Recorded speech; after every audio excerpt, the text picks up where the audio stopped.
Bonjour tout le monde, on se retrouve pour la correction du bac 2022, sujet 2, exercice 1, observation de la planète Mars. La planète Mars est une planète du système solaire au cœur de multiples projets scientifiques internationaux destinés à mieux connaître son sol et son histoire. Les objectifs de l'exercice sont de déterminer quelques caractéristiques de la planète Mars à partir de la mesure de l'angle sous lequel elle est vue par un observateur terrestre, de l'observation de Phobos, l'un de ses satellites naturels. En données, on a l'angle d'observation de Mars, θ, la distance Terre-Mars qui est D, grand D, et le diamètre de Mars, dm. On a d'autres données dont on aura besoin pour la suite de l'exercice. Et partie 1, donc observation de Mars avec une lunette astronomique. On peut observer la planète Mars avec une lunette astronomique afocale composée de deux lentilles minces convergentes, L1 et L2, de distance focale respective f1' égale à 900 mm et f2' égale à 200 mm. Le schéma donné en annexe représente des rayons lumineux provenant des deux points de Mars, P1 et P2. Ces deux points sont situés sur la surface de Mars, supposée à l'infini, diamétralement opposés, écartés d'un angle θ, correspondant à l'angle sous lequel la planète Mars est vue par un observateur terrestre, observé depuis la surface de la Terre.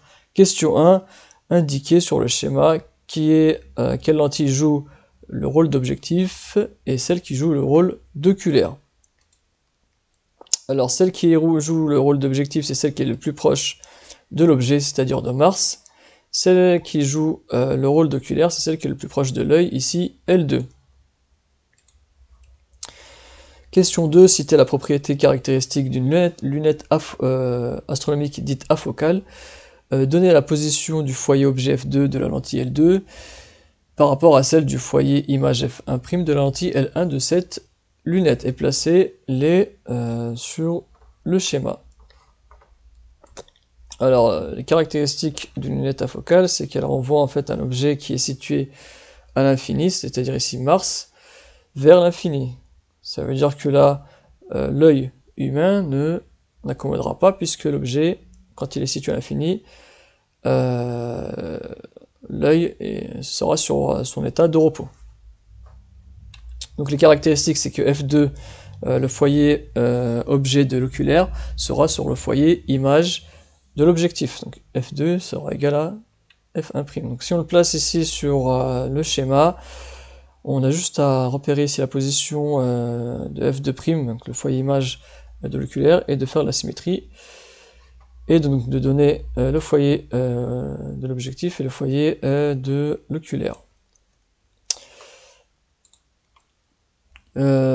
Question 3, tracer sur le schéma en annexe la marche des rayons lumineux issus des points P1 et P2, donc à travers la lentille L1 en faisant apparaître les images intermédiaires P1' et P2', puis à travers la lentille L2 en faisant apparaître l'angle θ'. Donc ça, on va juste prolonger en fait les deux rayons ici qui passent par le centre optique puisqu'ils ne sont pas déviés. Voilà. Et donc l'intersection entre ces rayons et la droite qui passe par les foyers sera en fait les points ici, image intermédiaire, P1' et P2'. Pour faire apparaître donc l'angle en sortie de lunette, on va juste faire pareil que tout à l'heure, en traçant une droite qui passe par le centre optique et par les deux images intermédiaires. On fera apparaître ainsi donc θ'.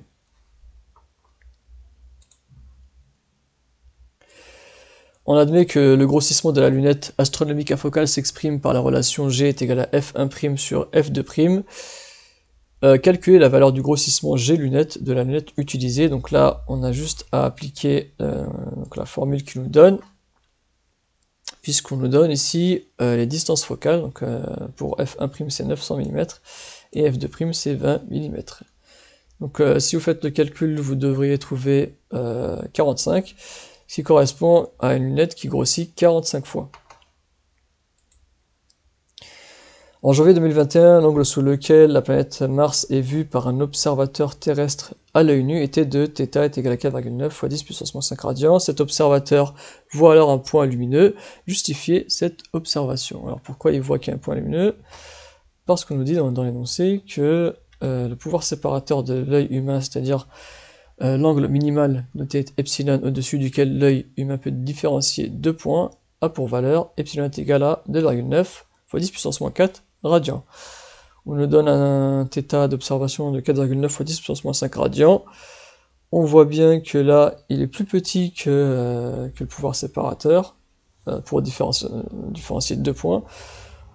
Donc l'observateur ne verra qu'un seul point.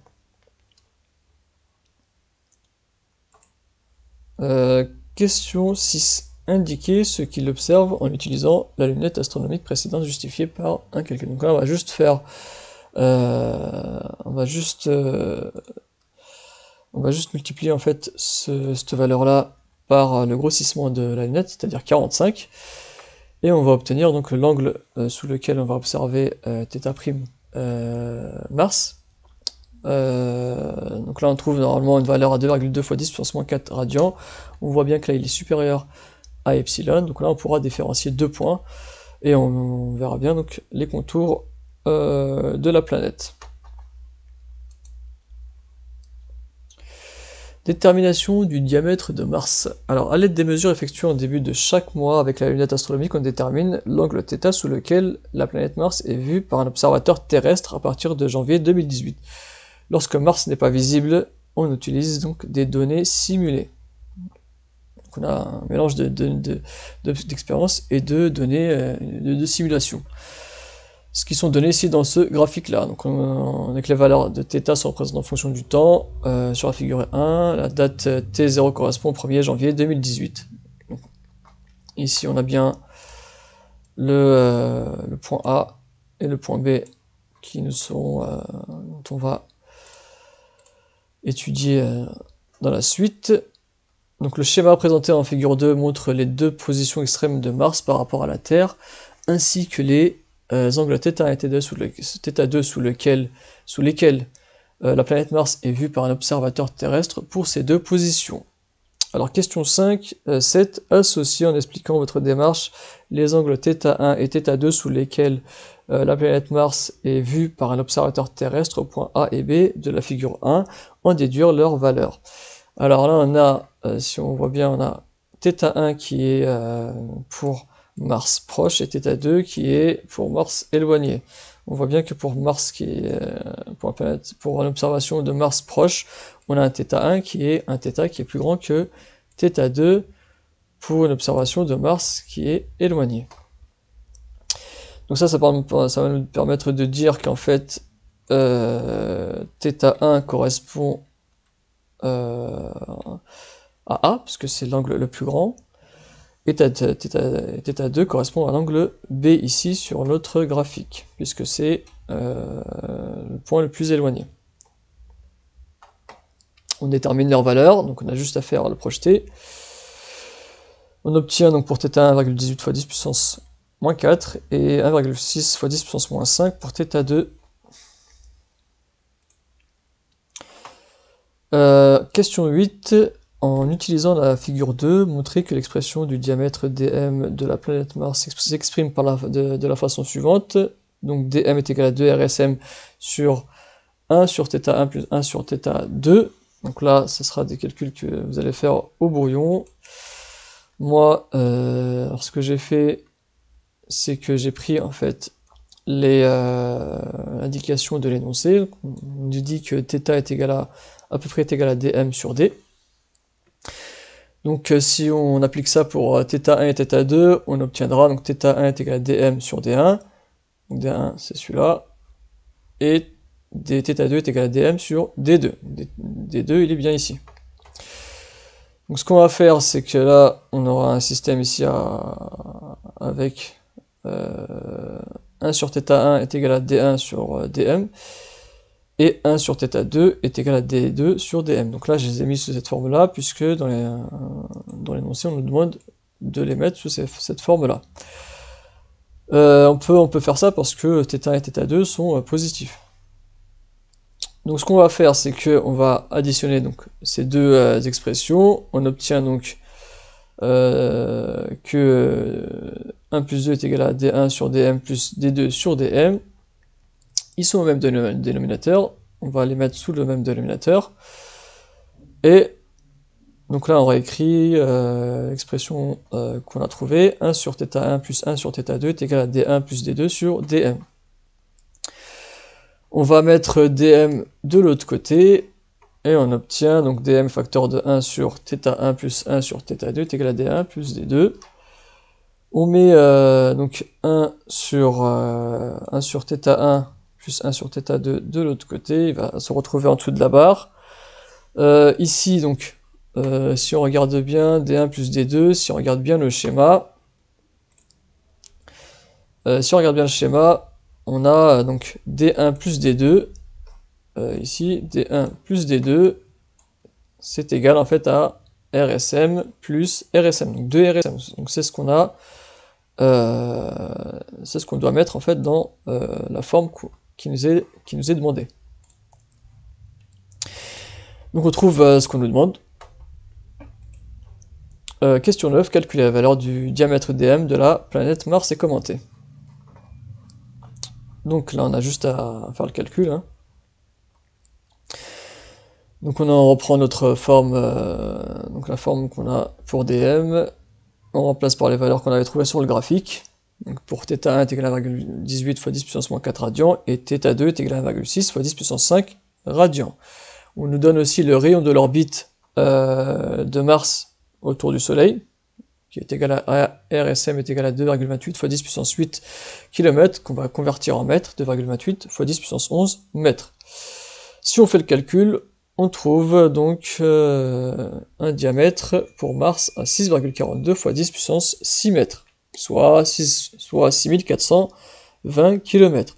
Si vous connaissiez le diamètre de la Terre, vous pouvez dire qu'en fait, le diamètre de Mars est égal à la moitié du diamètre de la Terre.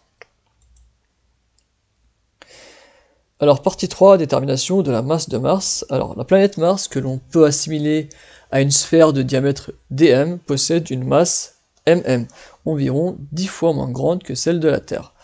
La masse de Mars peut être déterminée par l'observation de Phobos, l'un de ces satellites naturels de la planète, et par l'utilisation des lois de Newton.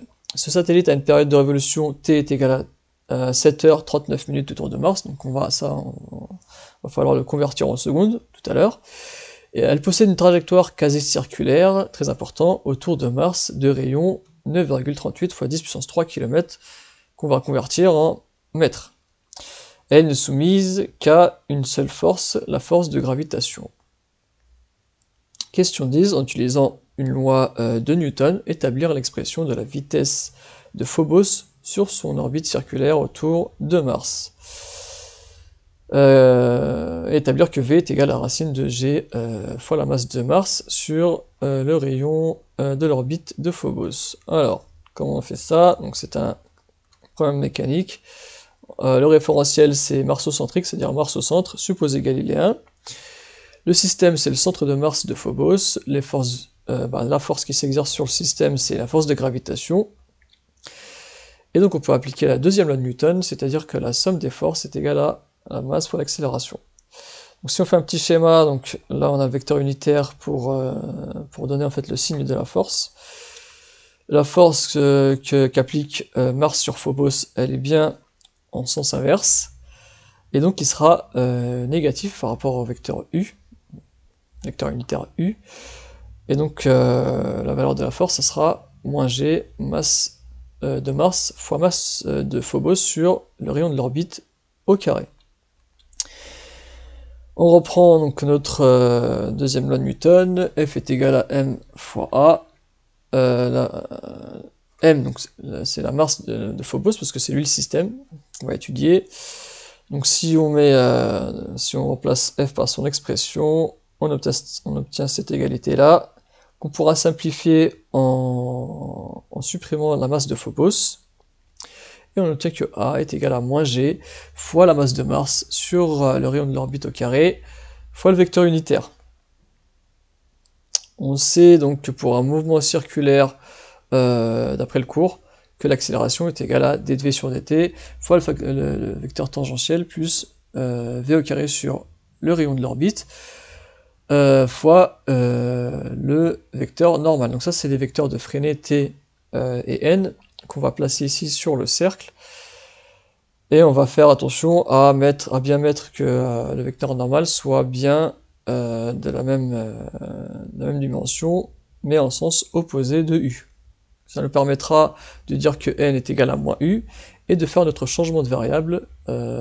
Ici, si on reprend la forme qu'on avait tout à l'heure, l'expression qu'on avait tout à l'heure, de mettre à la place de u, donc n, et de changer le signe négatif par un signe positif.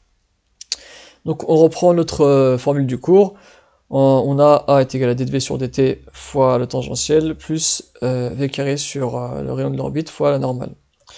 Donc si on fait l'identification, on voit bien qu'ici, selon t, on n'a rien. Donc là, si vous regardez bien cette forme-là, on n'a rien selon t. Donc on pourra dire que dv sur dt est égal à 0. Alors que selon n, on a g est égal à g fois la masse de Mars divisé par le rayon au carré, qui sera égal donc à v carré sur r, c'est-à-dire le rayon.